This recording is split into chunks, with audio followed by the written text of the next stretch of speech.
Stop scrolling. I'm about to explain the entire 74-year history of the Soviet Union using only concepts a modern-day influencer would understand. Think of it as a failed startup. A tech bro's wet dream that turned into a 74-year-long nightmare. The pitch was simple. We're gonna disrupt the entire concept of society, bro. No more bosses, no more landlords. It's gonna be an egalitarian paradise. The reality, it was a pyramid scheme with nukes, a hyper-caffeinated, sleep-deprived grift that finally crashed and burned so spectacularly it left a permanent stain on human history. Welcome to the Midnight Meme Historian, and prepare for the most brutal corporate autopsy you've ever seen. You can't understand this particular dumpster fire without understanding the original dumpster. Pre-revolutionary Russia was the geopolitical equivalent of that one friend's apartment you're scared to enter. You know the one, smells faintly of cabbage and despair. While the West was having its industrial revolution glow-up, Russia was perfecting feudalism like it was a lost art form. It was a closed system, a rigged game where a tiny, inbred aristocracy sat on a mountain of gold, exploiting a vast sea of serfs who were basically human fertilizer. The CEO, the Tsar, had absolute power. He was the original unhinged billionaire, a guy who could look at a map and say, "I own that," and then send millions of people to die proving it. Fast forward to the early 1900s. The Industrial Revolution finally knocks on Russia's door. Britain, America, Germany, they're all building factories, getting rich, inventing things like the light bulb and basic human dignity. Russia's response. The Tsar and his buddies looked at this progress thing and said, "Nayet." They were terrified of it. A middle class, an educated populace, that's what you get right before you get a guillotine. So they actively sabotaged their own economy to stay in power. It's the political equivalent of slashing your own tires so you don't have to drive to work. By 1914, Russia was a pressure cooker of misery, illiteracy, and rage. And then Tsar Nicholas II, a man whose leadership skills made a bag of wet mice look competent, decided the best way to unite the country was to jump into World War I. Spoiler alert, it did not go well. The Russian army was getting annihilated. The people were starving, the soldiers were mutinying, and Nicholas, in a move of strategic genius that would make a tick-tock strategist weep, put himself in charge of the army, a job he was uniquely unqualified for, and left his German wife in charge of the country. During a war against Germany, let that sink in. It's like leaving your ex-girlfriend in charge of your Tinder profile during a date. The people, quite reasonably, lost their collective minds. And into this power vacuum stepped the Bolsheviks. Led by Vladimir Lenin, a man who looked like an angry, bald accountant who just discovered his pension was gone, the Bolsheviks were the ultimate edgelords. They'd been sitting in coffee shops in Zurich, writing furious manifestos about how everyone else was doing capitalism wrong. Their big idea, a vanguard of the proletariat, which is just a fancy way of saying, we're so much smarter than the stupid workers, we're going to have to force them to be free. They promised the people everything. Peace, land, and bread. What they delivered was a 100-year subscription to civil war, famine, and a totalitarian police state. But the marketing was impeccable. Their takeover in 1917 wasn't a glorious people's revolution. It was a hostile corporate takeover. They seized key infrastructure, the telegraph offices, the train stations, with the efficiency of a Silicon Valley startup acquiring a smaller competitor. And their first major acquisition target, Ukraine. The Ukrainians had just declared their own independence, the Ukrainian People's Republic. The Bolsheviks' response was a masterclass in modern gaslighting. They created a completely fake, puppet Soviet government in the city of Kharkiv, declared it the real government of Ukraine, and then sent in the Russian Red Army to invade, pretending it was just a civil war between two groups of Ukrainians. Sound familiar? It's the same playbook you see on the news today. Create a fiction, then send in the tanks to make it a reality. The Bolsheviks didn't see nations. They saw assets, resources. Ukraine was the breadbasket. Their goal, straight from their own memos, was the revolutionary unification of Ukraine with Russia on the principles of proletarian centralism, on the path to the creation of a worldwide proletarian commune. Translation for the folks in the back. We're going to absorb you, and then we're going to absorb the whole planet. This wasn't a union.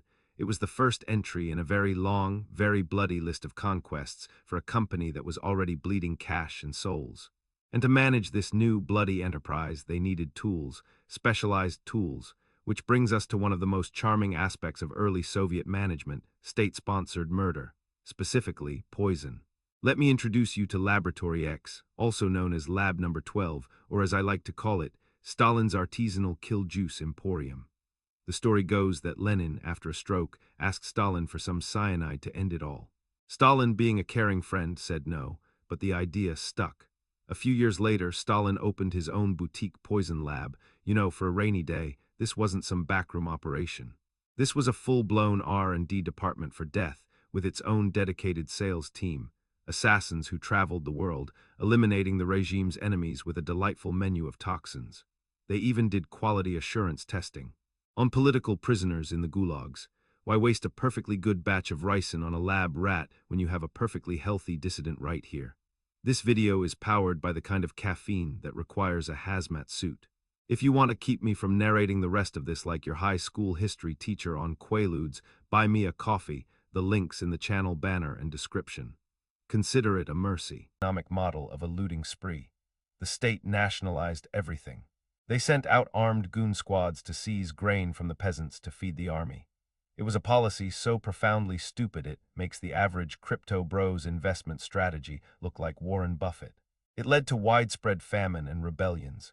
After a few years of this, even Lenin, a man not known for his sparkling empathy, looked at the data and said, maybe starving our primary food source is a bad long-term strategy. So, in a move that would shock his followers, he introduced the new economic policy, or NEP. And what was the NEP? It was capitalism, a little taste, a hit of the good stuff. They allowed small businesses and private farms to exist again, and wouldn't you know it, the economy started to recover. It was a brief, beautiful moment where it seemed like maybe, just maybe, these fanatics were capable of learning. It was the Soviet Union's one sober weekend, but then Lenin died.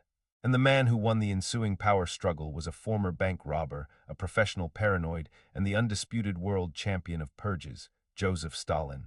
Stalin looked at this little flicker of economic sanity and said, "Nayet." In 1928, he launched the first five-year plan. The NEP was dead. The state was back in charge of everything.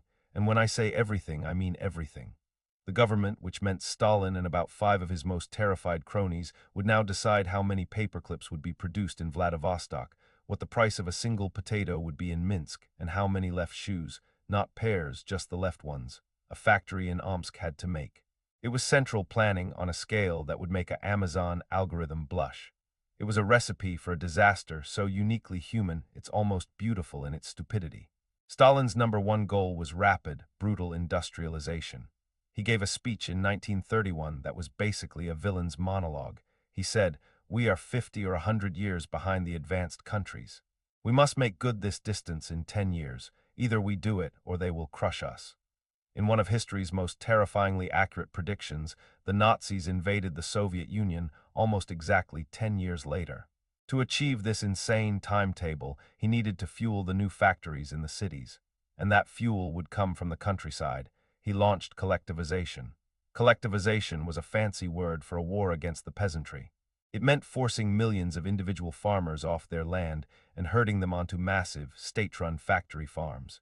It was sold as a modern, efficient, scientific way to do agriculture. In reality, it was the largest organized theft in human history. Anyone who resisted, the so-called kulaks, were declared enemies of the state.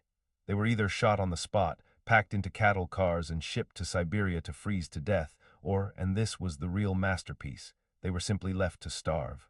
The state seized all the grain, every last kernel, to sell abroad to pay for those factories. They sent brigades into the villages to take everything, leaving the people who grew the food with absolutely nothing to eat. The result was the Holodomor in Ukraine and other famines across the Soviet Union, a man-made famine, a deliberate act of political terror that killed millions. They didn't just let them die. They boarded up the villages, preventing anyone from leaving, and watched them starve. They killed people for eating the bark off trees. They killed people for hiding a handful of grain. This wasn't an economic policy. It was a genocide. Their deaths were the down payment on Stalin's new steel mills. And the worst part, it worked.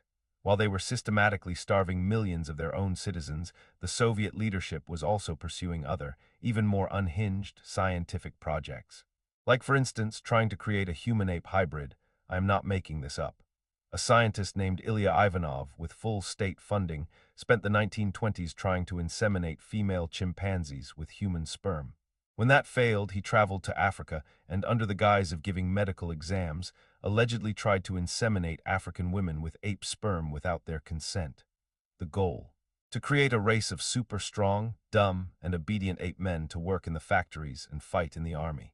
You have an entire country full of people you're already treating like animals, and your big brain idea is to literally try and make more. The sheer comic book villain insanity of it is almost admirable. It's the kind of disruptive innovation you'd see on a Shark Tank for sociopaths. And of course, it failed because God, or evolution, has a terms of service agreement that even Stalin couldn't violate. This whole Rube Goldberg machine of misery was built on one fundamental, unfixable flaw. Let's call it the incentive problem. In a normal economy, if you work harder or come up with a better idea, you get rewarded. You have a reason to give a crap. In the Soviet Union, your salary was fixed. It didn't matter if you were the best damn lathe operator in the whole factory or the guy who spent his entire shift trying to unionize the mice.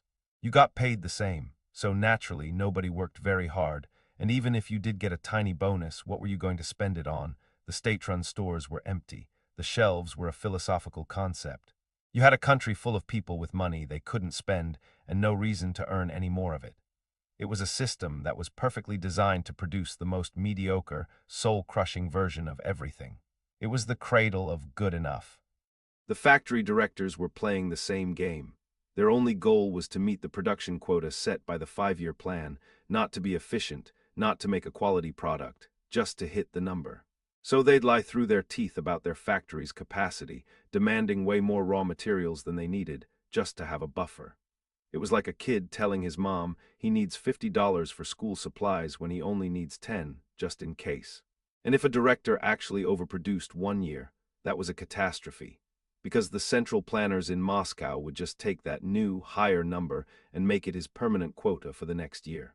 So the smart move, the rational move, was to hit your target exactly and then stop. Or if you knew you couldn't hit it, to produce as little as possible, hoping they'd lower your quota next year. It was a system that actively punished success and rewarded laziness and deception. It was a bureaucracy designed by Kafka, funded by a Ponzi scheme, and run by the Three Stooges. And yet on paper, the Soviet economy grew at a shocking rate in the 1930s.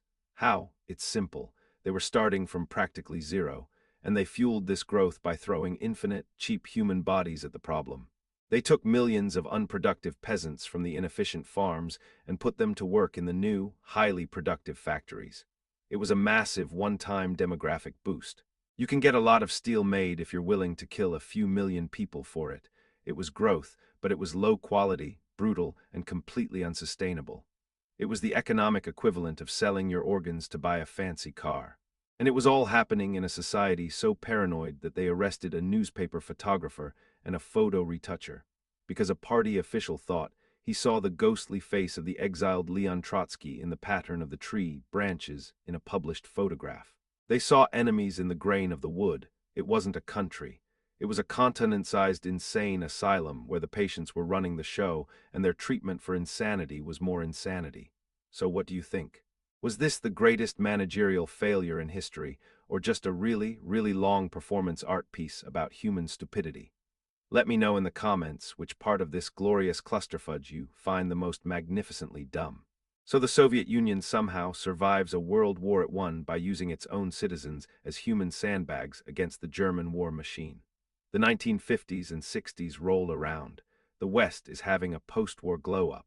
Rock and roll, shiny cars, supermarkets bursting with food. Meanwhile, the USSR is looking like the guy who showed up to a black tie event in sweatpants and a sneer. The economy is chugging along on the sheer momentum of terror, but the cracks are starting to show. And the biggest crack of all, the one flaw so fundamental it would eventually swallow the whole enterprise. Let's call it the innovation desert. In a capitalist system, you invent a better mousetrap, you patent it, you get rich. You have a reason to use your brain. In the Soviet Union, using your brain was a high-risk, no-reward activity. Why would a factory director install a new, more efficient machine? Let's break down the cost-benefit analysis, Soviet-style. Benefit, none. You get no bonus, you get no promotion. The state just takes your extra production. Cost. Everything, you risk not meeting your yearly quota while your workers are being retrained. You introduce chaos into a system that runs on predictable failure. And if by some miracle the new machine actually works and productivity skyrockets, congratulations, comrade. The central planners will now steal your idea, give it to every other factory, and raise your production quota for next year. You just played yourself. The system was a passive-aggressive death trap for ambition. It was designed to produce one thing and one thing only, mediocrity. So how did they get any new technology at all? They stole it, they copied it, or they bought it from the very capitalists they claimed to despise. This is my favorite part of the whole sad story, the sheer, unadulterated hypocrisy. In the 1960s, the Soviet Union paid the Italian car company Fiat, a proud symbol of Western industrial design, to build them a massive, state-of-the-art auto plant on the Volga River. This billion-dollar facility, the VAZ plant, was supposed to be the crown jewel of Soviet industry. It went on to produce the Lada, a car so famously, legendarily terrible it became a global punchline. They imported the best technology, the best blueprints, the best factory design from Italy, and they still managed to produce a rolling metal coffin that sounded like a bag of spanners falling down a staircase. It's the perfect metaphor for the entire Soviet experiment. Take something brilliant, run it through the meat grinder of central planning, and out comes a sad, smoking wreck that barely functions. The Lada wasn't a car. It was a political statement on four wheels. The only reason this whole Rube Goldberg machine of an economy didn't completely collapse in the 60s and 70s was one thing: pure, dumb luck. Specifically, fossilized luck, oil. God, in his infinite and mysterious sense of humor, had decided to put a metric crapload of oil and natural gas under all that frozen Siberian wasteland. When OPEC flexed its muscles and oil prices skyrocketed in the 1970s, the Soviet Union suddenly stumbled into a cash fountain.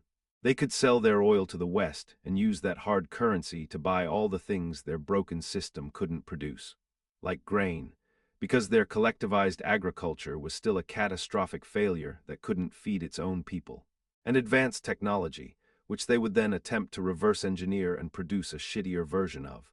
The oil money was a giant, continuous shot of economic morphine. It masked the terminal cancer growing in the patient. The USSR in the 70s was that friend who maxes out 10 credit cards to look rich on Instagram while living in a condemned building. And this is where the sheer, mind-numbing horror of the Soviet system really starts to shine in all its grotesque glory. We're not just talking about economic incompetence anymore. We're talking about a level of institutionalized, casual brutality that is hard to even comprehend. Let's take a little field trip into the world of Soviet medicine, specifically psychiatry. In the West, schizophrenia is a heartbreaking medical diagnosis. In the Soviet Union, it was a political weapon. If you were a dissident, an artist, a poet, anyone who dared to whisper that the emperor had no clothes, you could be diagnosed with sluggish schizophrenia, a disease invented by the state. Its primary symptom, anti-Soviet thoughts; its secondary symptom, a tendency to dissect reality. No, I am not making that up. Thinking critically was a symptom of a mental illness. The treatment was a fate worse than a bullet. You were locked away in a special psychiatric hospital. These weren't places of healing. They were mind-breaking factories, asylums that made Arkham look like a wellness retreat. You'd be strapped down and forcibly injected with powerful, unregulated psychotropic drugs, chemical lobotomies that would turn your brain to mush. You'd be subjected to insulin shock therapy. You'd be beaten, frozen, tortured. Healthy, brilliant, sane people were systematically turned into drooling, incoherent zombies, their personalities chemically erased, all for the crime of thought. And then the state would trot them out in front of foreign journalists and say, "See, we told you he was crazy. Who but a raving lunatic would think communism isn't working perfectly?" It was gaslighting on an industrial, genocidal scale. It makes your average Twitter mob look like a book club. And then there were the nuclear oopsie-doodles. You all know about Chernobyl, the HBO miniseries with the sexy, sad communists. But that was just the grand finale, the explosive series finale of a show that had been having terrible ratings for decades. They'd been having minor nuclear catastrophes since the beginning. Let me introduce you to the Kishtim disaster of 1957. This happened at a secret city called Mayak, a nuclear weapons plant so classified it didn't appear on any maps. The cooling system in a tank containing highly radioactive liquid waste failed. The tank overheated. And by overheated, I mean it reached the temperature of the surface of the sun. Then it exploded. Not a nuclear explosion, but a conventional one with nuclear consequences. It blew a 160-ton concrete lid into the air like a bottle cap and spewed 20 million curies of radioactive material into the atmosphere. To put that in perspective, Chernobyl released about 50 to 200 million curies. This was a Chernobyl-level event that happened 30 years earlier, the government's response, a masterclass in crisis communications. They secretly evacuated about 10,000 people from a few dozen villages. And what did they tell them? They said there was an outbreak of an infectious disease called Pokelna Kishka, the direct translation. Peeing cat disease. They told people they were being relocated because the local cats were pissing everywhere and making everyone sick. They covered up the largest nuclear disaster before Chernobyl for 30 years by blaming it on feline incontinence. The area is still one of the most radioactive places on the planet, a permanent monument to bureaucratic lying. Their approach to nuclear safety was basically, what's the worst that could happen? And if it does happen, just say a cat did it. This was the country that was supposed to be a workers' paradise. A country where, in the supposedly liberal 1970s, the KGB arrested a group of Ukrainian artists and intellectuals because they organized a secret underground Christmas nativity play. I need you to picture this. Grown men in trench coats, listening at windows, taking notes. The subject, dressed as a wise man, has presented the frankincense with a suspiciously nationalist inflection. They analyzed the costumes and the masks for hidden, anti-Soviet messages. They saw a guy in a donkey costume and thought, that donkey's posture is counter-revolutionary. It's a level of paranoia so profound, so artistically bankrupt, it crosses over into pure comedy. This was a system so brittle, so utterly divorced from reality, that it gave us stories that sound like they're from a bad action movie, but are tragically real. Take Anton Oleynik, a Ukrainian nationalist who was sent to the Gulag. This man escaped not once, not twice, 3 times. The last time he and his buddies allegedly built homemade scuba gear out of rubberized canvas and empty bottles, swam out of the camp through an icy river, and then walked 600 kilometers, over 370 miles, back to Ukraine, navigating with a homemade compass, a single knife, and 2 cans of condensed milk. He was a real-life MacGyver with a death wish, and of course they caught him again. And the state, having had enough of his Houdini routine, finally just shot him. Because in the Soviet Union, even the most inspiring, against all odds stories of human endurance have to have a miserable, soul-crushing, bureaucratic ending. No refunds, no sequels. It was a system so weak that by the time a guy like Mikhail Gorbachev came along in the mid-80s, with his charming birthmark and his new buzzwords, glasnost and perestroika, it was already a corpse sitting upright in a chair. The moment he loosened the grip just a little bit, the whole thing didn't reform, it disintegrated. It collapsed under the weight of its own lies, its own inefficiency, and its own monumental, historical stage-level cruelty. So I have to ask you, the comment section philosophers, which is more terrifying, the brutal efficiency of the Stalinist terror or the banal, pathetic, cat-pee-covering incompetence of the later years? Is there a version of this that's somehow more tragic? Write your dissertations below. And remember, this history lesson is brought to you by caffeine. If you want to keep the sarcasm flowing, the coffee link's waiting in the channel banner and description. It's cheaper than therapy after reading this. Alright, grab your popcorn and your gas mask, because we've arrived at the main event, the glorious, wheezing, pathetic death rattle of the evil empire. The 1970s and 80s. The Soviet Union at this point isn't a country, it's a geopolitical zombie. It's technically still walking around, moaning about imperialism, but half its brain is falling out and it smells terrible. This is the era of stagnation, or as I like to call it, the Great Math. While America is inventing the personal computer, punk rock, and cocaine-fueled Wall Street, the USSR is perfecting the art of standing in line. The economy isn't growing anymore, it's fossilizing. The oil money from the 70s was like a sugar rush that ends with you face down in a ditch. The system has run out of peasants to move from farms to factories. That one trick is over. And the innovation desert has become a full-blown intellectual Sahara. They can't copy fast enough to keep up. Let's talk about the Soviet workplace. Imagine the DMV. Now imagine the DMV is also a factory that makes shoes, and all the shoes are for the left foot, and they're made out of compressed cardboard and despair. That was the average Soviet workplace. Full employment wasn't an economic achievement, it was a legal requirement. It was illegal to not have a job, but it was also virtually impossible to get fired. This created a beautiful ecosystem of absolute zero fucks given. The average Soviet factory had about twice as many workers as a Western one, and half of them were permanently on a smoke break, or were secretly a black market mechanic fixing someone's car in the factory lot using stay-toned tools. It was less an economy and more a nationwide scheme to avoid getting arrested for parasitism. This created the legendary phenomenon of they pretend to pay us and we pretend to work. The whole society was running on a collective, unspoken agreement to fake it. Factory managers faked their production numbers, the central planners faked their economic reports, the politicians faked their enthusiasm, the people faked their belief. It was a nation of method actors in a terrible, never-ending play called Everything is Fine. And the consumer experience, oh buddy, going to a Soviet store was a journey into the void. The shelves weren't just bare. They were a philosophical statement on the absence of matter. You'd walk into a grocery store and find 3 items: a single jar of pickles from 1972, a can of something labeled meat product in ominous quotes, and a pyramid of brownish cabbage that was actively decomposing. And then you'd stand in line for 2 hours just for the privilege of looking at the empty space where bread was supposed to be. This wasn't poverty, this was a meticulously planned scarcity. The state had a monopoly on everything, and it turned out the state was really, really bad at making things people actually wanted. This is where the real Soviet genius emerged, the black market, the Rhinoc. This was the actual, real, functioning economy running in the shadows of the fake one. If you wanted jeans or records or decent medicine, or, God forbid, a banana, you didn't go to the state store. You went to the guy. The Fartsevshchik, the black marketeer. These guys were the real heroes of the Soviet economy. They were risk-taking entrepreneurs in a world that had outlawed entrepreneurship. They were the only ones providing a service people needed. They'd get their hands on contraband Western goods and sell them at a massive markup. A single pair of Levi's could cost a month's salary. It was capitalism with a death sentence, and it worked flawlessly.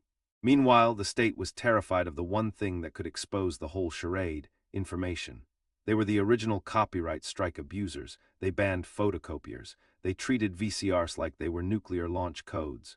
They jammed radio signals. It was a full-scale war on knowledge. My favorite example, the story of the magnetizdat.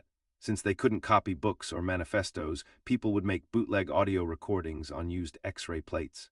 They'd get these discarded medical X-rays, slice them into circles, and record banned music and poetry onto them. They were called ribs or bone records. Kids would be in their bedrooms, listening to banned Soviet rock music on a transparent plastic record that showed some random guy's fractured femur. It was the most hardcore, dystopian version of a mixtape imaginable. The state was trying to control the narrative, and its citizens were spinning propaganda on human skeletons. And all through this, the propaganda machine was churning out nonsense about the radiant future. They'd show these beautiful animations of happy workers strolling through cities of glass and steel, while in reality, people were living in crumbling concrete boxes where the elevator had been broken since the Khrushchev era, and the hot water was a mythical concept you'd hear about in folk tales. The disconnect between the fantasy and the reality was so vast, it created a national sense of irony so thick you could cut it with a knife. They knew it was all a lie. The state knew they knew, and everyone just kept up the performance. This is the part where I ask you, the brave souls still watching this, what's the modern equivalent? Is it the influencer selling a detox tea while secretly getting liposuction? Is it the corporation greenwashing its pollution? Sound off in the comments. Where do you see the biggest gap between the marketing and the miserable reality today? This brings us to the man, the myth, the birthmark, Mikhail Gorbachev. By the time he takes over in 1985, the patient is already in rigor mortis. He's not a revolutionary. He's the guy who shows up to the party after everyone's already vomited in the pool and passed out. His 2 big ideas were glasnost, openness, and perestroika, restructuring. In theory, a little transparency and a little economic tweaking. In reality, it was like trying to fix a plane mid-crash by opening the windows and rearranging the seats. Glasnost was the killer app. The moment people were allowed to actually talk about the problems, the whole dam broke. Newspapers started publishing stories about the disasters, the corruption, the Holodomor, the nuclear cover-ups. It was a national therapy session where the therapist just kept saying, "Oh my God, that's so much worse than I thought." For 70 years, the pressure had been building, and Gorbachev, with the best of intentions, turned the release valve. And the system, which was held together entirely by pressure and fear, instantly decompressed. Perestroika was the economic side, and it was an even bigger disaster. They tried to introduce little bits of market reform without actually ditching central planning. It was like trying to teach a wolf to be a vegetarian by giving it a single lettuce leaf. The result was chaos. The old, broken system stopped working, and a new one couldn't form. Shortages became even worse. Inflation went berserk. The line for sausage became a geopolitical event. The whole economy just seized up. And while Moscow is fiddling, the empire is burning. The 15 Soviet republics, the Baltics, Ukraine, Georgia, all of them, looked at this chaos and said, "You know what? We're good. We're gonna bounce." After decades of being treated like captive markets and resource colonies, the second the handcuffs loosened, they started heading for the exits. The nationalist movements that had been simmering for generations exploded into the open. The Soviet Union, which was always an empire in a cheap costume, was about to have a costume malfunction of historic proportions. So, the ultimate question for the comments: was Gorbachev a well-meaning reformer who tragically accelerated the inevitable, or was he the guy who brought a squirt gun to a forest fire? Debate the legacy of the man with the map on his head below. So here we are. The late 1980s. The Soviet Union is on life support, and Mikhail Gorbachev is the doctor who's reading the manual upside down. The patient is coding, the family is already fighting over the will, and the doctor is suggesting we try a little aromatherapy. This is it, the grand finale, the collapse. And let me tell you, it was less a bang and more of a wet, sputtering fart of geopolitical irrelevance. The economy isn't just stagnating now, it's performing a disappearing act. Perestroika has turned the entire country into a chaotic, lawless bazaar. The phrase shadow economy doesn't even cut it anymore. The shadow is the economy. The official state-run sector is a ghost town, but the black market, it's thriving. It's the only thing with any pulse. Factory directors are now straight-up mafia dons, selling state-owned resources out the back door for hard currency. The guy who used to run the tractor factory is now a warlord dealing in stolen titanium and bootleg vodka. It's Mad Max with worse fashion and better classical music. And the shelves in the state stores have achieved a kind of Zen state of emptiness. They are no longer a place where goods are not sold. They are a metaphysical concept of absence. People are now standing in line for hours just to get a token for a future opportunity to maybe stand in another line for bread. It's lineception. The Soviet citizen of 1990 has mastered the art of queuing as a spiritual discipline. Into this beautifully orchestrated chaos steps Boris Yeltsin. If Gorbachev was the confused therapist, Yeltsin was the drunken demolition expert. He was a walking, talking, frequently inebriated symbol of Russian Eidgaf energy. While Gorbachev was trying to hold the Union together with Scotch tape and Communist Party slogans, Yeltsin, now the president of the Russian Republic, basically stood up and said, "We're done here." He represented the core realization. Russia itself was being bled dry propping up this failed empire. It was like the main character realizing the side quests were bankrupting him and just deciding to quit the game. But the old guard, the hardliners, the guys who got nostalgic for the sweet smell of purge trials and 5-year plans, they were watching this with utter horror. To them, this wasn't reform, it was sacrilege. It was the unraveling of their entire world. So in August 1991, they decided to do something about it. They launched a coup. This was not the D-Day of coups. This was not the Omaha Beach of political takeovers. This was the coup equivalent of a group of grandpas trying to rob a bank and forgetting the getaway car. The State Committee on the State of Emergency, or GKCHP, was a collection of the most senior, most out-of-touch officials in the USSR. The vice president, the prime minister, the defense minister, the KGB head. These were the guys who had been running the country into the ground for decades, and they finally decided to take direct control to stop it from falling apart due to their own policies. The logic is breathtaking. Their plan was simple. They placed Gorbachev under house arrest at his dacha in Crimea. They literally cut his phone lines, the most boomer move imaginable, and then rolled tanks into Moscow. This was their big show of force. And for about 3 days, the world held its breath, thinking we were about to see a rerun of the Prague Spring, but with nukes. What actually happened was the most pathetic, comical, and ultimately liberating farce in modern history. The coup plotters held a press conference, and it was a disaster. The guy reading their statement, Vice President Gennady Yanev, had hands shaking so violently from either sheer terror or advanced alcoholism that it looked like he was trying to conduct an invisible orchestra. A journalist asked him, "What kind of state of emergency is this if you're holding a press conference?" They had no answer. They were bureaucrats, not revolutionaries. They were following a manual that had no chapter on what to do if everyone just laughs at you. And then came Boris Yeltsin's moment. While the coup plotters were fumbling in a TV studio, Yeltsin strode out of the Russian parliament building, the White House, and climbed onto one of the very tanks that was supposed to be crushing the rebellion. He stood there, a large, defiant man in a bad suit, and gave a speech denouncing the coup as illegal. It was the ultimate power move.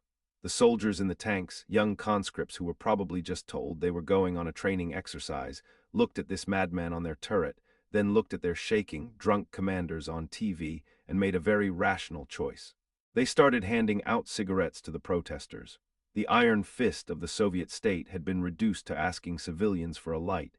After 3 days of glorious incompetence, the coup collapsed. The plotters were arrested. But they hadn't saved the USSR, they had killed it. The coup was the final, fatal heart attack. In the months that followed, it was like a divorce where every single one of the 15 republics packed their bags, changed the locks, and filed a restraining order against Moscow. One by one, they declared independence. Ukraine did it. The Baltics were already halfway out the door. Even the Central Asian republics, long thought to be the most loyal, decided they'd had enough. On December 25, 1991, Mikhail Gorbachev went on television and resigned as president of a country that had already ceased to exist. He gave a dignified speech, but the only thing anyone remembers is the footage happening behind him. A worker in the Kremlin, live on global television, folding up the red Soviet flag and taking it away. It was over. 74 years of terror, gulags, 5-year plans, and world-changing ambition ended not with a nuclear bang, but with a janitor tidying up. The aftermath was a free-for-all of epic proportions. The Soviet nuclear arsenal, the largest in the world, was suddenly scattered across 4 new countries. The economy went into a hyperinflationary death spiral. The old communist nomenclatura instantly transformed into a new class of capitalist oligarchs, looting the country's vast natural resources in the world's biggest fire sale. It was the most unequal wealth transfer in human history, and it happened in the blink of an eye. The 1990s in Russia became a decade of gangsters, chaos, and a collective national trauma that they are still processing today. So here's the question I want you to fight about in the comments. Who deserves more credit or blame for the final collapse, the well-meaning but hapless Gorbachev who opened the cage? The drunken, populist Yeltsin who led the charge out, or the utterly incompetent old guard whose failed coup delivered the killing blow? Let the historical bar fight begin. And with that, the Midnight Meme historian has officially roasted an entire superpower into oblivion. If you've enjoyed this tour of a failed state, do the algorithm a favor and smash that like button, subscribe for more brutal autopsies of history's greatest disasters, and tell me in the comments what decaying institution you want me to dissect next. So the flag is down, the hammer and sickle is in a dumpster behind the Kremlin, the world's most depressing party is over, and now it's time for the hangover. The 1990s in the former Soviet Union. If you thought the collapse was wild, you haven't seen the aftermath. This is the geopolitical equivalent of the morning after a frat party, except the house is on fire, someone sold the furniture, and the guy who passed out in the pool is now in charge. Welcome to the great post-Soviet garage sale. First, let's talk about the most chaotic fire sale in human history, privatization. The Russian government, under Yeltsin and his team of cowboy economists who'd read a Milton Friedman book once on a plane, decided the fastest way to become a capitalist paradise was to just give everything away. Their masterstroke was the loans for shares scheme. It sounds complicated. It wasn't. It was a straight-up heist. The state said, "We own all these incredibly valuable oil companies, nickel mines, and aluminum smelters. We're going to auction them off, but here's the kicker. Only a handful of well-connected insiders were allowed to bid. These guys were the former communist factory directors, the KGB officers, and the black market bosses. The very people who had been running the system into the ground were now given the keys to the vault. They created banks overnight, loaned the government money, and when the government inevitably couldn't pay them back, they took ownership of the crown jewels of a former superpower for pennies on the dollar. It was like losing your life savings in a poker game you didn't even know you were playing. One day, the country owned vast natural resources. The next day, a guy named Mikhail, who used to run a KGB front company, owned them. Overnight, Russia created a class of oligarchs so rich and so powerful they made the old czars look like middle managers. It was the most unequal wealth transfer since God gave Moses the Ten Commandments. And what did this mean for the average Ivan and Svetlana? Hyperinflation. We're not talking, oh, milk is a little more expensive inflation. We're talking your life savings can now buy you a single loaf of bread, and that's if you're lucky inflation. The state wiped out the ruble. People's entire savings, stored in little passbooks from the state savings bank, became worthless paper. Grandparents who had scrimped and saved for decades were now destitute. They were selling their family heirlooms, their mother's wedding ring, their father's war medals, on the street just to buy potatoes. It was a societal nervous breakdown. Into this power vacuum stepped the only other group that understood how to operate in a lawless environment. The mafia, the vor v zakon, the thieves-in-law. The 90s in Russia were the golden age of organized crime. It wasn't subtle, it was a free-for-all. Gangsters drove around in Mercedes-Benz sedans with blacked-out windows, conducting drive-by shootings in broad daylight. Businessmen hired roofs, krisha for protection, which just meant paying one gang to protect you from another gang. Contract killings were a standard business practice. If you were a successful banker or journalist who asked too many questions, your life expectancy was roughly that of a mayfly. The country was being strip-mined by a coalition of oligarchs and mobsters, while the state, weak and bewildered, stood by and watched. And through all of this, there was a deep, profound sense of national humiliation. For 70 years they were a superpower, they scared the world, they sent the first man into space. And now they were an international charity case. The West was sending powdered milk and expired canned goods. American advisors were flying in to teach them how to have a stock market. It was like sending a financial planner to a zombie apocalypse.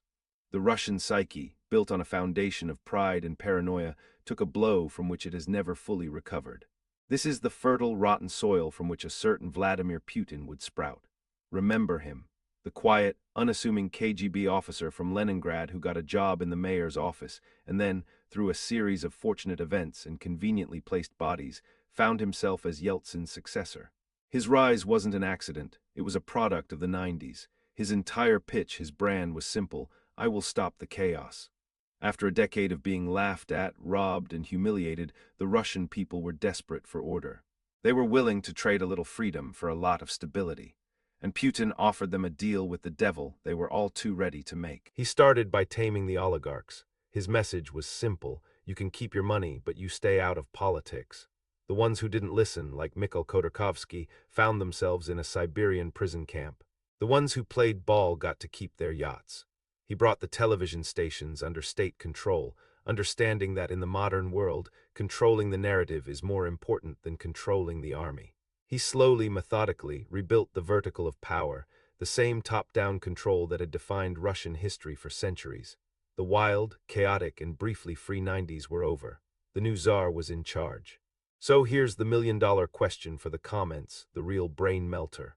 Was the chaos of the 90s a necessary, if painful, birth pang of a new Russia?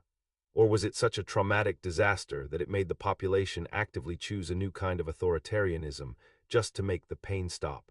Is freedom worth it if the price is watching your grandmother sell her shoes for food? Debate the morality of the hangover versus the comfort of the cage. So here we are, the end of the road. The final autopsy report on the 74-year-old corpse. We've witnessed the bloody birth, the brutal middle age, and the pathetic, wheezing death. But the ghost still haunts the hallway. The phantom limb of empire still itches. So let's talk about the legacy. Let's talk about the hangover that became a permanent state of being. The most baffling thing to any rational mind is the nostalgia. Nostalgia, for this, there's a term for it in Russian. Toska po USSR, a longing for the Soviet Union. It's the geopolitical equivalent of Stockholm Syndrome. It's like missing the dentist who drilled your teeth without anesthetic because at least he was a familiar face. Who feels this? Largely it's the older generation, the people who were young in the 70s and 80s, and you have to understand their perspective. For them, the Soviet Union wasn't just a state, it was a cradle-to-grave security blanket. It was a world where, yes, you stood in line for rotten cabbage, but you also had a guaranteed job, cheap rent, and a dacha you could escape to on the weekend. The state pretended to pay you, and you pretended to work, and everyone understood the rules. It was a low-stakes, low-reward game of life. Then the 90s hit, and it became a high-stakes, no-reward battle for survival. Their life savings vanished. Their sense of order evaporated. The proud superpower they were taught to love became an international laughingstock. Is it any wonder they look back at the stability of Brezhnev's stagnation with a warm, fuzzy feeling? They're not missing the gulags. They're missing the illusion of safety. They're missing the time before the chaos, when the prison guards at least fed them on a semi-regular schedule. But here's the dark, hilarious twist. This nostalgia is for a country that never actually existed. It's a fantasy, a collective mirage. They're not remembering the real Soviet Union, the one with the KGB, the empty shelves, the suffocating censorship. They're remembering a propaganda poster. They're remembering their youth. They've conflated the state with the best years of their lives. It's a brilliant, tragic case of mass self-gaslighting. And this is the fertile ground where the new czars plant their flags. Vladimir Putin didn't just stumble into power. He's a product and a master manipulator of this post-Soviet schizophrenia. His entire political brand is built on two pillars. First, the promise to restore the order that was lost in the 90s, and second, the promise to restore the greatness that was lost in 91. He's selling a timeshare in a restored Soviet Union, but with better PR and more sophisticated money laundering. He looks at the collapse of the USSR as the greatest geopolitical catastrophe of the 20th century, not the Holocaust. Not the world wars, the loss of an empire. That tells you everything you need to know about the mindset. Modern Russia is in many ways the Soviet Union LLC. It's a streamlined, corporate reboot. They kept all the worst parts, the vertical power structure, the paranoid security state, the imperial ambitions, the cult of the leader, and ditched the inconvenient parts, like the pretense of caring about workers or the clunky, inefficient planned economy. Now the economy runs on oil, gas, and corruption, which is far more efficient than trying to count every left shoe in Omsk. The KGB just changed its name to the FSB and got a budget for cyber warfare. The little green men in Crimea, that's just the modern, spec ops version of the puppet government in Kharkiv. The playbook is the same, only the technology has been upgraded. The Soviet Union never really died. It just underwent a corporate restructuring. It fired the unproductive ideology department, outsourced the torture to private military companies, and rebranded. The new mission statement isn't World Communist Revolution. It's the Russian world and traditional values. It's the same imperial impulse, now wrapped in the flag of the Orthodox Church instead of the red banner. It's a grift that learned to adapt. So, the final, ugly question. What is the ultimate lesson of this 74-year disaster? It's not that communism is bad. That's too simple. It's that any system that grants a small group of unaccountable people absolute power over the lives of millions is a death cult. It doesn't matter if they're wearing communist pins, royal crowns, or the uniforms of a corporation. Absolute power corrupts absolutely, and then it gets really, really stupid. The Soviet experiment was the world's most comprehensive case study in this truth. It was a laboratory of human misery that proved, beyond a shadow of a doubt, that you cannot plan a society from a single room in the Kremlin. The chaos of the market, for all its flaws, is still better than the dead, gray hand of the state. Freedom is messy, terrifying, and unpredictable, but the alternative is a beautifully planned, perfectly organized graveyard. This has been the Midnight Meme historian, signing off from the ruins of a failed utopia. If this tour through the septic tank of history has taught you anything, let it be this. Question anyone who promises you a perfect system. Question anyone who says they have a plan for everyone, and for the love of God, never, ever trust a man with a poison lab. The comments are now yours. Final debate topic. Is the human craving for order and greatness so powerful that we will willingly walk back into the cage, just as long as someone promises to paint the bars in our national colors? I'll be reading your epitaphs for the Soviet Union below. Don't forget to like, subscribe, and confront the terrifying absurdity of history with me again next time. This channel runs on the tears of dead dictators and the support of viewers like you. Coffee links up in the channel banner and description. Stay free, stay skeptical, and never stop roasting the ghosts of failures past.